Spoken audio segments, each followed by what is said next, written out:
ವೀರೇಶ್ ಕೌಟಿ ಅಂತ ನನ್ನ ಹೆಸರು. ನಾವು ಇಲ್ಲಿ ಮರಲ್ ಕಲ್ಚರ್ ಮಾಡಿದ್ವಿ. ಇದು 2ನೇ ಬ್ಯಾಚ್ ನಂದು. ಲಾಸ್ಟ್ ಟೈಮ್ನು ನಾನು ಪ್ರಧಾನಮಂತ್ರಿ ಮತ್ಸ್ಯ ಸಂಪದ ಯೋಜನೆ ಒಳಗೆ ಮೀನು ಮರಿ ಸಾಕಾಣಿಕೆ ಮಾಡಿ ಸೈಂಟಿಫಿಕ್ ಒಳಗೆ ಮಾಡಿದ್ವಿ.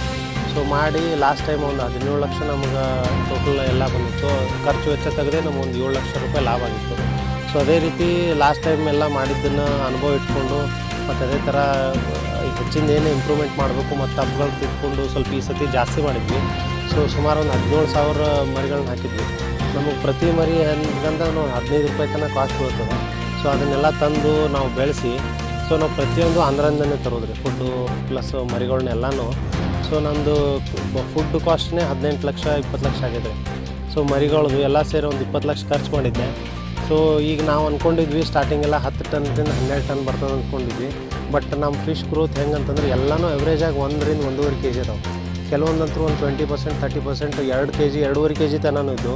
ಸೊ ಹಂಗಾಗಿ ನಮಗೆ ಏನಿಲ್ಲ ಅಂದರೂ ಲಾಭ 35 ರಿಂದ 40 ಲಕ್ಷ ಲಾಭ ಒಳಗೆ ನಿರೀಕ್ಷೆ ಒಳಗಿದ್ವಿ ರೀ. ನಮ್ಮದು ಖರ್ಚು ವೆಚ್ಚ ತೆಗೆದ್ರೂ ಒಂದು 15 ರಿಂದ 20 ಲಕ್ಷ ಲಾಭ ಬರ್ತಿತ್ತು, ಅಷ್ಟು ನಿರೀಕ್ಷೆ ಒಳಗಿದ್ವಿ. ಸೊ ಇದು ನಿನ್ನೆನೇ ಕಳಿಸ್ಬೇಕಾಗಿತ್ತು, ಶನಿವಾರ ಕಳಿಸ್ಬೇಕು ಅಂಥೇಳಿ ನಾನು ಶುಕ್ರವಾರ ಬೆಂಗಳೂರಿಂದ ಬಂದೆ.